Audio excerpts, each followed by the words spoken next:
It's hilarious that I was tagged in this post. This man went on the Bumble subreddit and he had a rant. He said, this woman wanted to see my divorce papers. He says, I matched with someone and we have been on a couple of dates. She has never been on dating sites but was encouraged by her friends. She was skeptical about meeting men. We hit it off and everything was going well until one night. She said that she was talking to her sister who doesn't trust men, and she asked to see my divorce papers. Her sister told her to. I was rather upset and told her that is a personal matter. I also asked her if she wanted to see my tax returns and FICO score. I was upset and haven't spoke with her since. Was she out of line? She absolutely was out of line. Absolutely. She should not have told you. She should not have told this man that she was doing this because she talked to her sister. Ladies, yes, we need to figure out if these men are married. You do not go to a date and say, I am asking you for your divorce papers and proof because my sister doesn't trust men. Absolutely do not do that. We have got to figure out a way to do this a little bit more covertly. Please do not make this fumble or misstep. Yes, these people do lie on their dating sites, but don't do this. Don't ask a man on the second date outright to see his divorce papers. And don't tell him, my sister who doesn't trust men told me I should do this. This is a terrible strategy. Terrible. I know that I was tagged on this because I was talking about online dating and men not disclosing. I know that's why I was tagged, but we're going to talk about this one too. This man was totally taken aback. Like, how dare she ask this question as if men don't lie on dating sites all the time. Anyways, let's look at some of these comments. Lisa Bizalia says, it's actually wildly common for men to lie about being divorced or separated. Leading double lives isn't as common nowadays. I mean, really, in this economy, but men lying about being done or it's complicated or I'm working on it with their past lives, families, happens all the time. Yet they go home to them every night. Not saying she's hands down right for asking, because that's for sure is very personal, but just understand where they're coming from. Edit. Reading everyone else's story on this matter breaks my heart a little.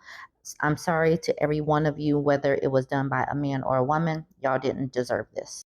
High Priestess Cuba says, quote, we're living in the same house for financial reasons or the kids, but we're totally not together. We're in the process of filing for divorce. She says, I like to ask, so when was your divorce finalized? Anyone who has actually been divorced knows the month or year, and I want to make sure it's been more than 1 year.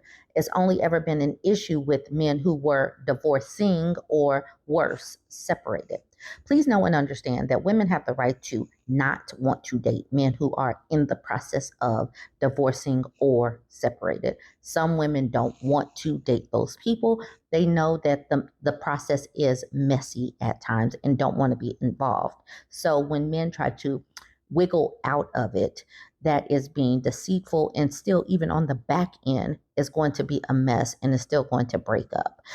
So that is the reason why women want to know this stuff, but still don't do what this woman did. Don't ask for the proof of the divorce papers. Don't do that. C. Butterscotch says, yes, this happened to me and happened to my best friend.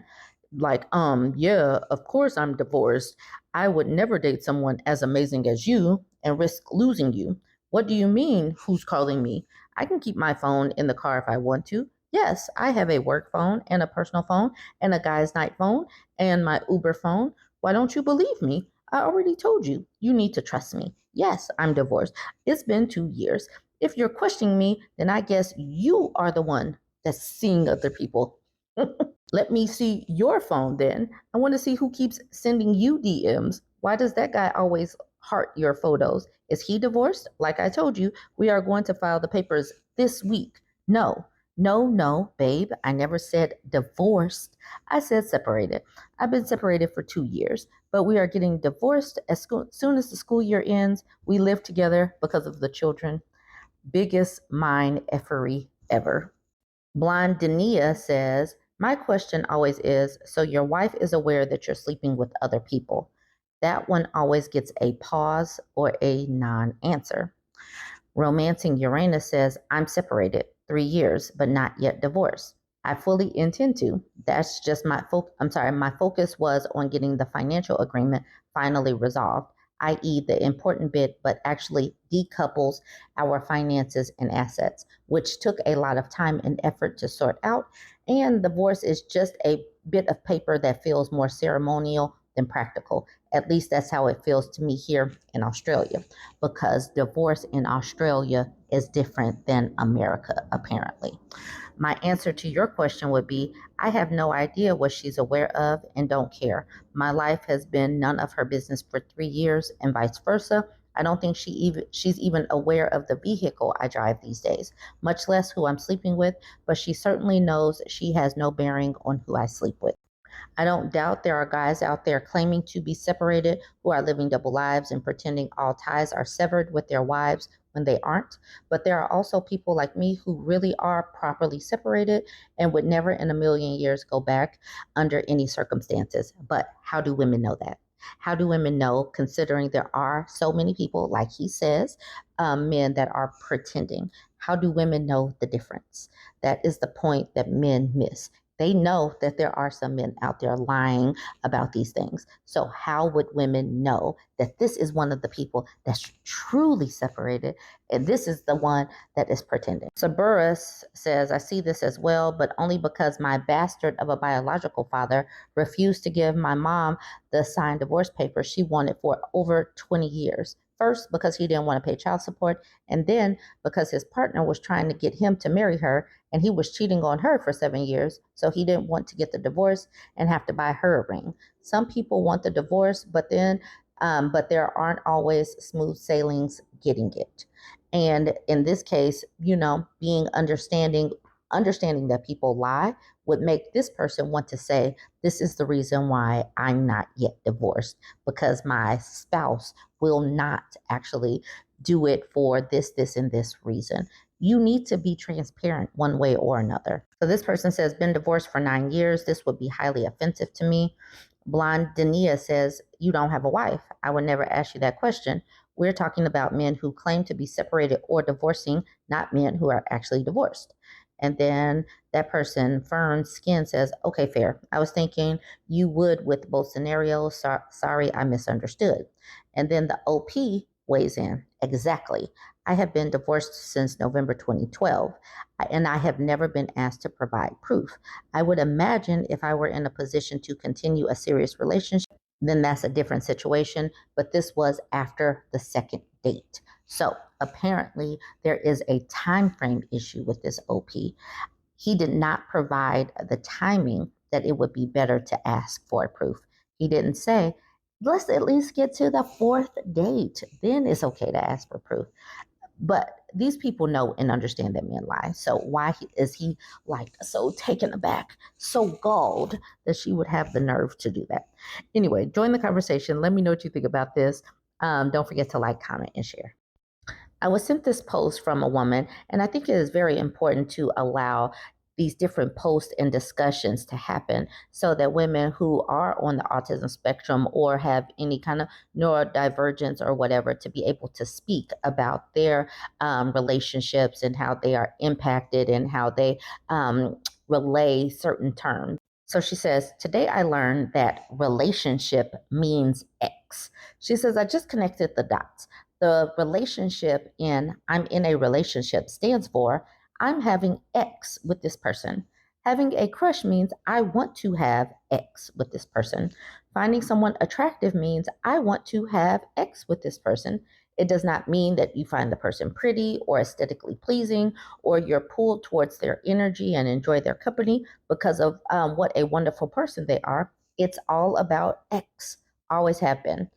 I can finally understand why my family has been so reluctant about me having a boyfriend. I can understand why my friends were flabbergasted when I told them I haven't had X after dating my partner for a while. It's like the minimum requirement. In order to be considered a relationship, you have to have X. It's not about how much this person matters to you or the emotional needs that they need that they help you meet. It's not about all the good times you spend together. X is seen as the foundation of any non platonic relationship. And I'd understand this if this is just a thing that happens with adults. But no, even as a child, teenage years more precisely, having a crush means you want to have X with another child. All the F, marry, unalive games weren't a joke. Some kids were genuinely thinking about it. It makes me sad and grosses me out. Did people misinterpret me this whole time? Obviously, this is her interpretation of all of these things. It is not supposed to be your interpretation, but this is an aha moment for this particular woman. Responsible Fact says, I don't think so, actually. Like, it's very common to be having X with someone you're not in a relationship with. If someone said in a relationship with is much more likely to imply someone that you are emotionally involved with, share financial responsibilities with, have an agreed level of exclusivity, etc. X is generally assumed to be part of it, but it isn't the defining aspect of the relationship. And there are also people in relationships who don't have X, and that's fine too. I also don't think having a crush can be defined so reductively, especially for teenagers. I do want to know where you guys land. I do think that a lot of the times people do insert X as the quiet part or as something that is totally happening or going to happen. Just like when men talk about going on a date, it is generally assumed that X will come after it. Like insert the dating coins in, and then you get the X in return laid out on a platter. So I'm not autistic. I don't know. I don't know if, this is how many people think, but the whole point of this post is to have a discussion. And what are the ways that you interpret these relationship terms? Do you see people just generally assuming that if you like somebody, you must be aiming to go to that next level? So join that conversation. Let's look at a few more of these comments. The OP says, when I say I'm in a relationship, people immediately assume that we're having X, but no one ever assumes that we're living together.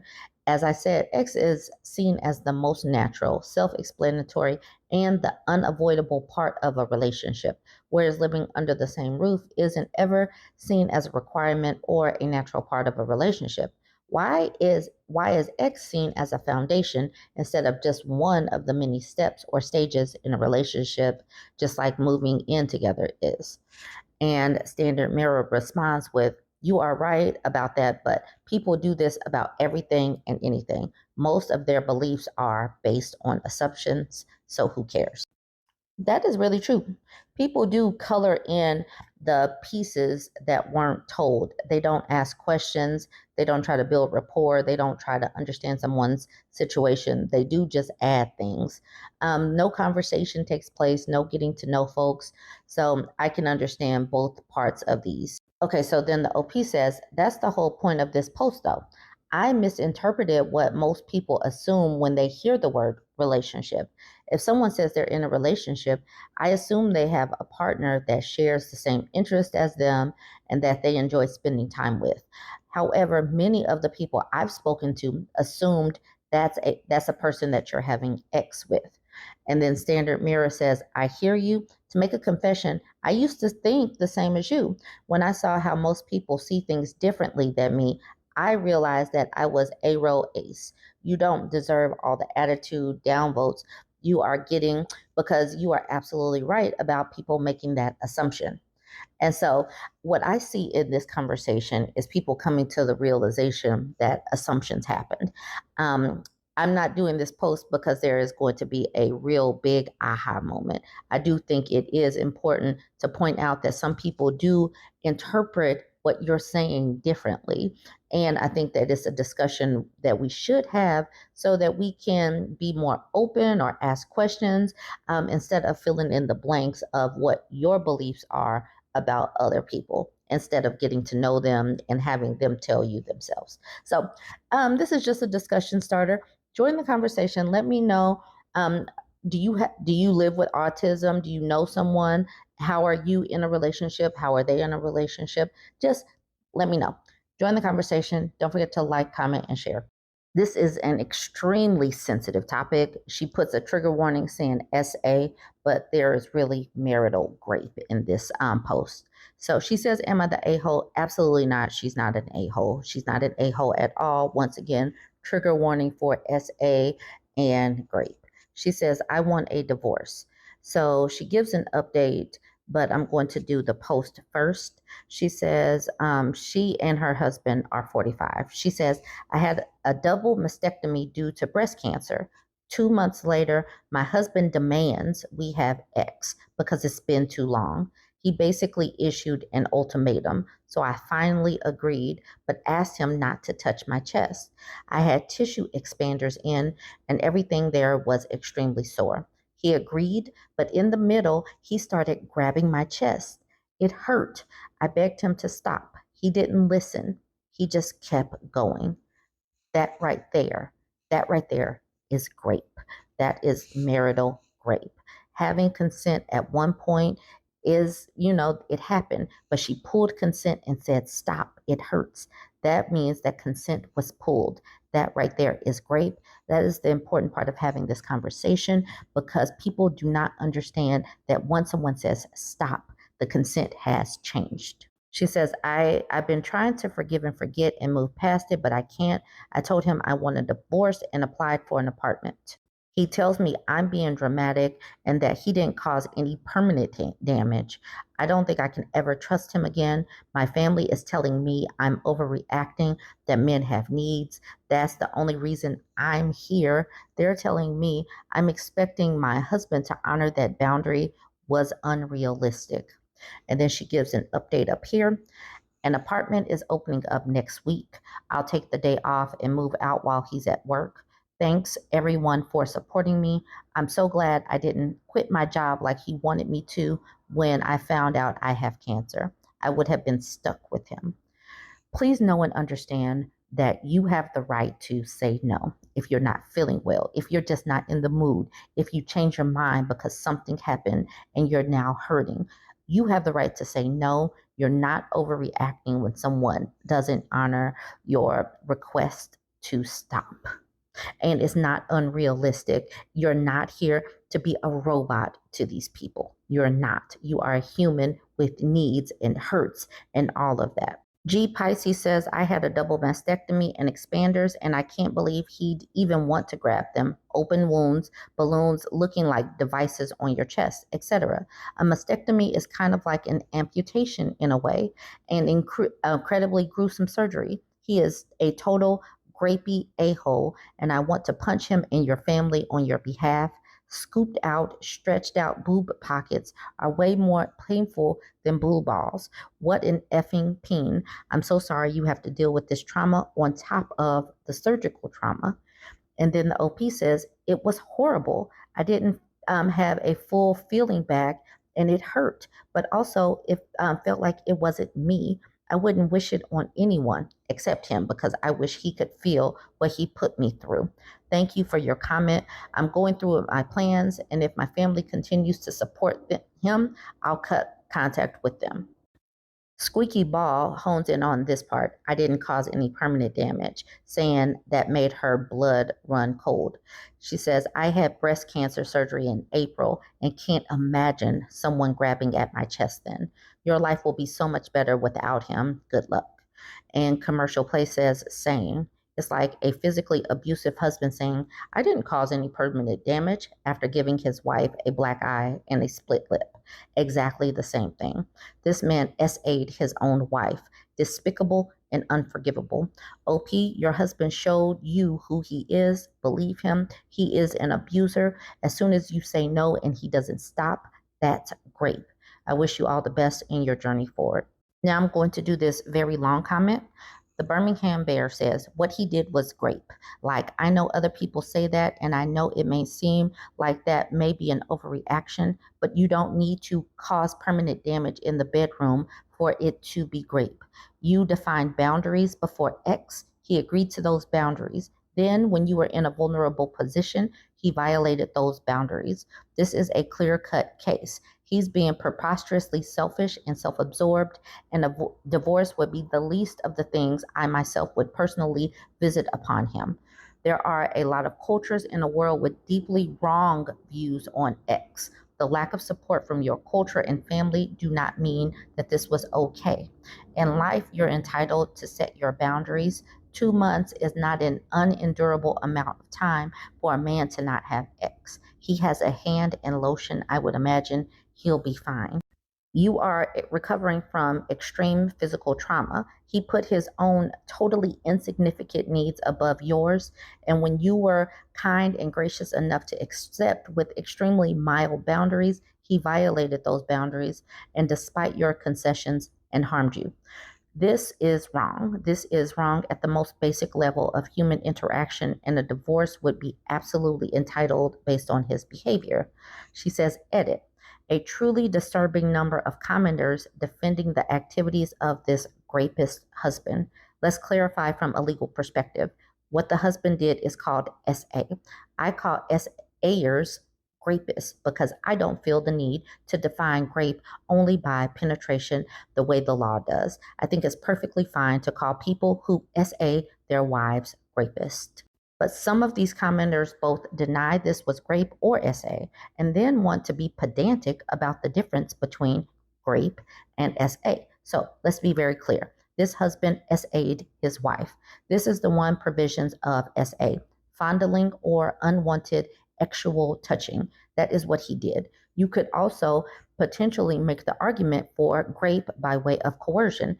This would be harder to prove, but by this husband's conduct, I would be willing to bet he's been forcing himself on her for years. But that's just speculation based on my general understanding that once a rapist, likely always a rapist. It doesn't matter that they are married. Marital rape, or SA, is illegal in all 50 U.S. states and in many parts of Europe as well. It does not matter that she initially agreed to it. Any person is entitled to retract consent at any time and for any reason, and the other party is required to respect the retracted consent. OP said that this pain was worse than her amputation. If you deny this was SA, then you need help. You need a lot of help. You are either an abuser, an enabler of abuse, or someone likely to be or have been abused themselves and in denial about the reality of the situation. That is a comment that needed to be had so that people can know and understand that this was wrong on many levels. So, like this person says, all this right here, when I read this post, that's what I saw in big flashing letters, rape. OP, you said don't do this, and not only did he do it, but he kept going while you pleaded with him to stop, and that's not even addressing the fact that he wore you down until you agreed to do it with him. That's coercion. That's sad and dehumanizing, all of it, all of it, all of those things. He used her body as a fleshlight, and that's it. He dehumanized her down to her basic parts. So I know that this was a hard post, but know and understand that you do have the right to say no, even if you are married and in a relationship and have previously consented. Join the conversation. Let me know what you think. Don't forget to like, comment, and share.